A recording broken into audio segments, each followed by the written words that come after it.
Hey guys, this is Namichi-Han with Riders of the Lost Sword, and we're going to be talking about Kamen Rider Kiva episodes 20 to 30.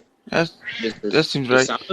And Shigeru Joe. This arc mainly focuses on setting up a lot of shit for the end of the series, and a lot of stuff starts happening. I believe we start seeing the current household heads. Yeah, we see all of the checkmate for the 2008 side. We see 2 out of 4 for the 1989 part. Oh, 89? 86, thank you.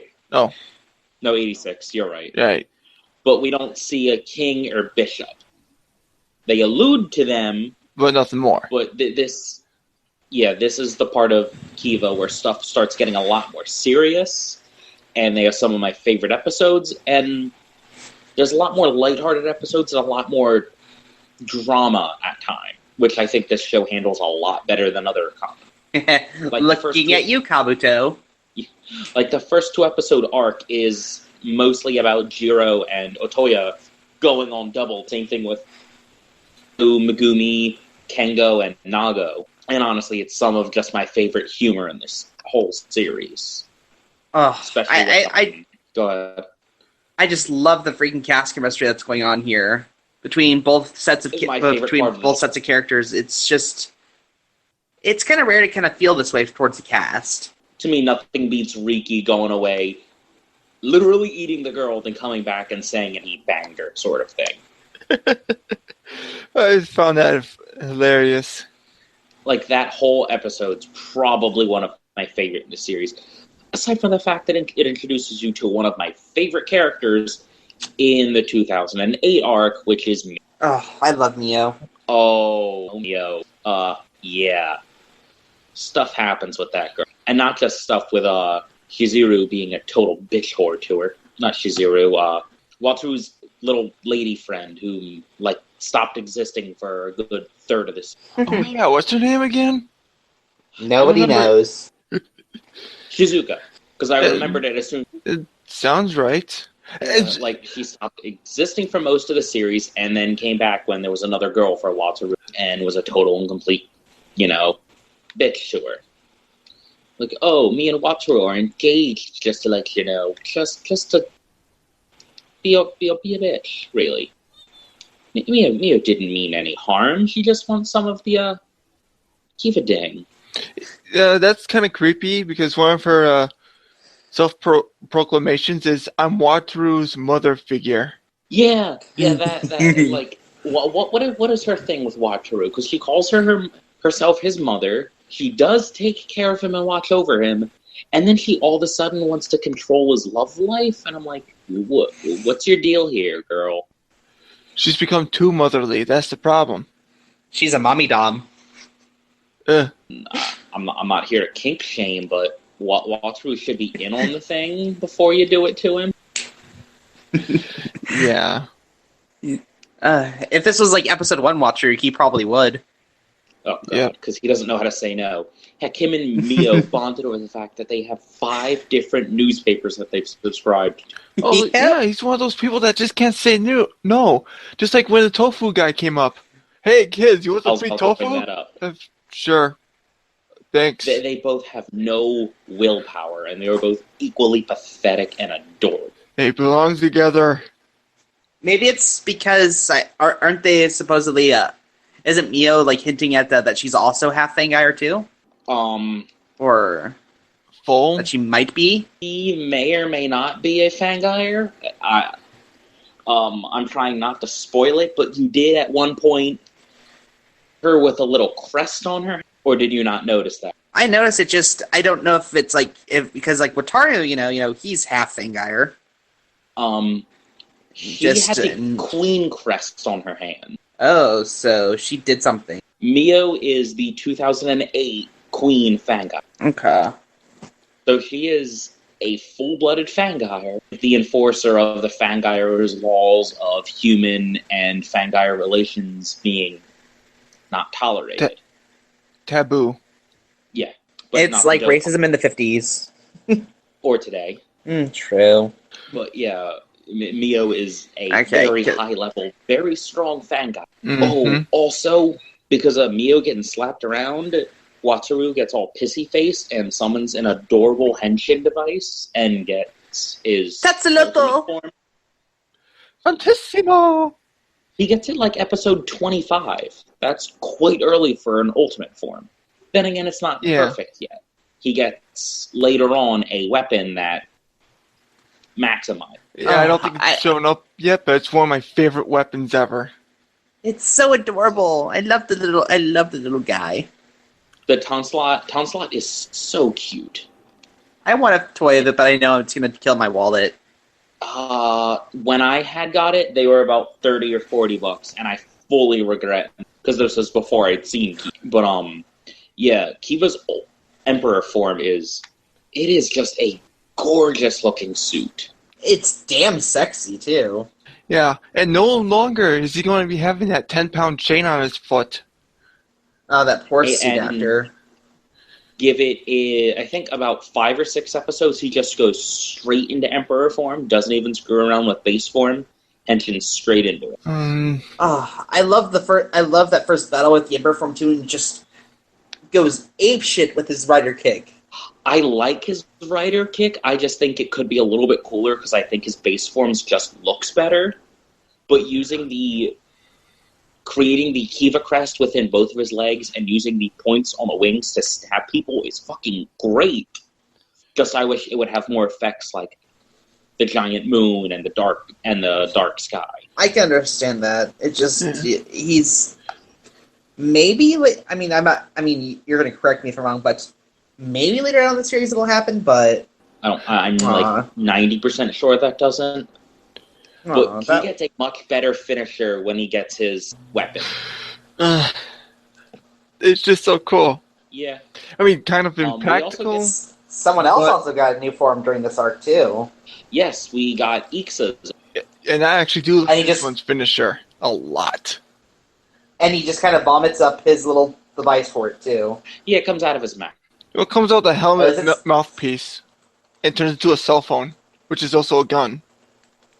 Okay. Because nothing can ever be one thing in Tokusatsu. No, you can't. Just like the Goat Buster, the Beaten Stag Buster transmission device. It's cell phone, it's a gun, it also transforms. Like, I really like Ixa Rising. Also, this is the part in the series where Nago just starts to, like, busting on Kiva when he's bathing. Oh, yeah. Yeah. That's not weird.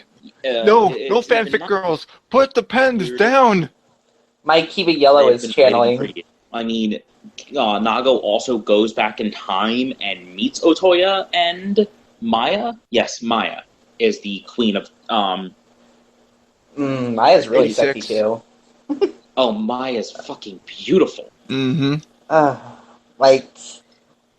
know Queens are supposed to be like a beauty and radiance, but hot damn. I agree.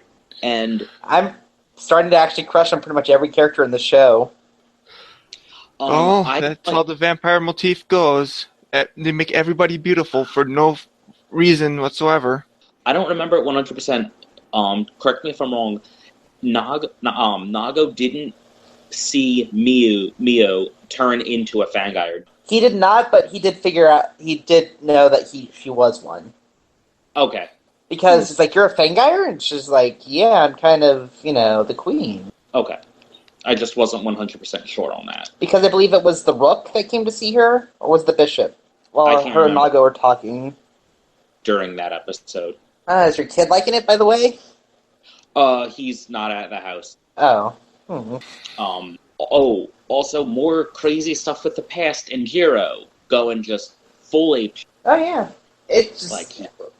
I like Jiro a lot. He proposes to Yuri, and she accepts it, and not sure about it, and then he starts seeing she has real feelings for Otoya, and tries to kill him, and then just fucking kidnaps her and ties her up in the woods, and says, you're gonna have my puppies, and... You're gonna have my little puppet pups. But it has been seen to work between, Fangire and human, but Jiro's a different species, so... He just completely lost it. I like that. I don't approve of his methods, but I do love the raw emotions that the actor portrayed. Oh, he was having a full-on mental break. Yeah. I'm trying to think of anything else super important that happened. Oh, favorite episode from this current 10-episode batch was the thief Fangire and his wife. The what Fangire? The thief, he was stealing stuff for his wife because he couldn't. Because over the 22 years that they've kind of been together, he really didn't get her anything good. The Fangire that married a woman and got nearly killed by both queens. Yeah. Yeah, that was a pretty sad episode. And just oh my gosh, he just takes her to the tree that they planted 22 years ago and just dies there, and just oh, that's sad, but it's also really fitting. Yeah. Hot damn, I was actually crying. Also, a little bit of foreshadowing for what happens in the next chunk of Kiva. Kengo joins the Azora organism and then breaks his arm to the point where he cannot play guitar anymore. Oh. And blames Wataru for it. Because he said he'll get better. This totally isn't going to turn into something bad later on. Aww. Yeah. We also get to see Kengo and Wataru join the wonderful Azora company thing. Yeah, Wataru officially joins it this time. And it was oh my gosh! He's actually using their weapons and stuff. It's this is awesome! Yeah. I mean, you get a little bit of backstory with Megumi and the rest of her family. Find out that Yuri married some random schmuck who owned a store. Oh. I must have skipped over that part because I thought she actually got up with Jiro. Mm-mm. And yeah. They talk about it in the 2008 arc. Megumi's little brother comes and wants her to quit the organization and come back to the store that their father owned. Yuri at this point has passed on for anime mother death reason or something. He won a lot of money and donated it to the organization so they would let her go. And she doesn't want to. Yeah. And I think I found my new favorite Fangires too. Crab! Oh god, the crab. I love the fucking design for him too. For the crab Fangire. Mm-hmm. Yeah, his design is pretty cool. I still kind of like the first horse and the checkmate 4 the most when it comes to the Fangire. I just really like crabs and mantises, so you know. I'm trying to think if there's any really cool looking bug ones that I can remember. The spider one from the first episode is really cool. Yeah. I think it also be like spiders. The spider Fangire actually dies. Yep. By Mio's hand. And it was awesome. Also, we find out that the Ixabel is a dirty, dirty whore in this chunk of episodes. And it even got used by a Fangire. Yeah. Which with puppets. I mean, wouldn't they have put in a measure an anti thing? Yeah. Yeah, you think that they would, but apparently they never thought. They probably thought, the Fangires will never take this. Mm-hmm. They'll never be able to. I mean, I understand, Jiro and stuff. Okay, he was the first to use it. And just okay, why not prevent other monsters from using it? Is it just non-human should not be able to use it. Often that the enemies of the series steal a rider belt and use it? Because I can't think of another time it happens. Kabuto. Kinda. Oh, with Saw Sword. That guy doesn't know but I guess it kind of counts. Yeah, I mean, there's also take the bee, because everyone uses the bee. Yeah. Yeah.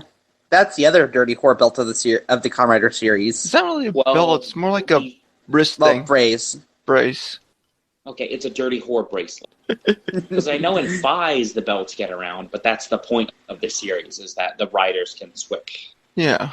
I still have not seen Fi's yet. I haven't, but I hear very good things. It's good. You want to make that our next rider? I was thinking either that or Hibiki. I'd rather go with Fi's. Okay. What's your disdain for Hibiki? Just wondering. Not saying that Hibiki is bad. It's just that you just prefer Fi's to Hibiki.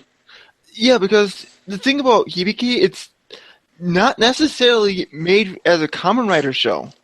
That hasn't been confirmed, but it's heavily speculated. They don't even say Kamen Rider in the show. They just say Oni. That's why I'm more interested in to see what this essentially non-Rider series did with what eventually became a Kamen Rider budget. Also, the guy that played Xenos is also in here training under Hibiki. Oh, Zeronis is in this? Yeah. Part of Deno that I actually... Yeah, this is young Xenos. Yeah. Okay. I'm trying to think of anything really, really important in this chunk of Kiva, because we get introduced to Taiga. Know much more about him other than he is King and Queen's son. Oh yeah, that was interesting, and he may have known Wataru as a young boy. May have. Which also, there's another writer coming up in the next batch, I believe, right? Yes, he is. There is. It's Saga. It is Saga. I thought it was... No, there's two. There's two coming up in the next batch. And Dark Kiva. Yeah. Well, Dark Kiva's obvious. I've seen figure arts of him and I still want him. Yeah. Yeah. But, all the stuff that has to do with Taiga, that is a boatload of drama and crazy, and it is... I love how it's handled. Mm-hmm. It's just been such a fun show, and I don't... usually I kind of get, I usually kind of get bored with the show after a while and just need to take a break, but like this, I really haven't felt the need to do that. That's what I think is one of the better parts about Kiva.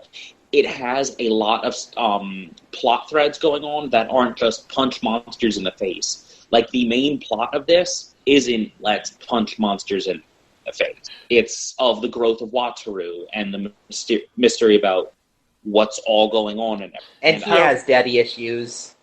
Oh, everyone has daddy. Nago has daddy. I love Nago, though. Oh, Nago's about to have a lot more issues when the thing happens to him. Oh, no. I also just love the fact that, hey, I'm getting the fucking bathtub with you. I love you. What? It gets weirder later on. Also, can we all agree how fucking cute it was hearing Wataru and Kiva do the back and forth of him asking Mio to the concert? Yeah, he's finally growing as a person, even more. And then he tried putting on his lessons onto Mio. It doesn't necessarily backfire, but it doesn't really work well. Because people grow differently, and he's only trying to help her, which is nice. Yeah, it got her fired. Well, I mean, it doesn't help that in the middle of one of her deliveries, he asked her to take him somewhere. That probably didn't help her. Oh, yeah. I mean, it was urgent. Right, it was definitely urgent. Lives were in danger. Right.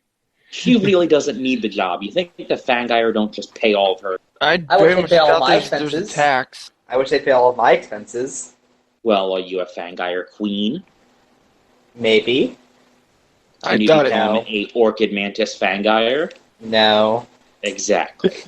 All right. What do you think is going to happen in this next batch of episodes? I'm really interested in where you think this is going. I honestly think that Mio is definitely going to reveal her true self during this to Wataru at some point. Mm-hmm. I trust you as a friend, but I also don't want to hurt you, sort of thing. Okay. You're the only one that has ever shown me kindness, and I don't want to destroy you. That sounds about right. I also think that Wataru is going to get a new weapon for Kiva. Well, we've kind of... Yeah. Yeah. That for you. But I do think something's going to happen to Nago. I'm not entirely sure what. He may have been kidnapped and tortured or something, but... Again? Yeah. I just really want to see where this goes, because everybody's just so likable. Even most of the villains are likable, and that's really hard to do for a series. Oh, you're gonna fall in love with Taiga as a villain. Most likely. He is so sympathetic for a guy who... I also... another thing I really liked about this arc was Maya and Otoya, and they're just and she's just play me music. Oh. And how she was, and when they punched Nago, when he punched Nago, it was these hands, they are not meant for hitting things, they're made for creating music. I love the part where Otoya got amnesia, and she was like, "Oh, I'm Yuri, you bitch." Oh. And then Yuri comes in with the Ixa suit. What'd you say about saying that you're Yuri? Oh, if only she knew who she was picking a fight with. Campfire of the Century! I'd watch that. Live on pay-per-view, yo. What, Kamen Rider pay-per-view? It's time for a death battle. I very much doubt they're going to ever have Kamen Rider on Death Battle. I would love it if you know what they need to get, though? Who? Yokai Red and Decade. For reals this time. Honestly, if any Tokusatsu thing got it on Death Battle, I would love to see someone like Kamen Rider 4s and Blue Beetle. Well, we already kind of got Tokusatsu if you count Godzilla and Gamera. Yeah. Okay. And, also Tommy versus the Gundam thing that escapes my mind. I know what you mean. Yeah. But I'm talking like if we got the suit actor stuff, people. Yeah, I very much that we're going to get that because if Screw Attack does make it, Toei is going to find it, and they are going to bomb it. They did nothing to the Godzilla one, so you know. I'm not sure with how they are with copyrights. They're either stranglehold or okay, we'll let you do it. Well, it's more of a fan-made thing than... Yeah. So is there anything else I could say about Kiva? Not without spoiling stuff that's going to happen in the next, 15 episodes, the last chunk of the series. Which we'll be reviewing next time. Yeah. I so wish Andy was here, because I want to hear where he thinks this is going. Same. Well, if possible, if he shows up next time, maybe we can ask him. Oh, for the finale. Yes. Yeah. We're not going to do the last part without him. Oh yeah, I mean, the fact we're recording this on a Friday compared to our usual Wednesdays. Yeah. All right, that kind of seems like all I think we can squeeze out of these 10 episodes. Yeah. For now, at least. All right, this was Riders of the Lost Sword with our Part 3 Kiva review. This was Isamu. Nami-chan. And Shigeru Joe. And we will see you guys next time. Take care. Have a wonderful night. Come back now. Bye. We love you.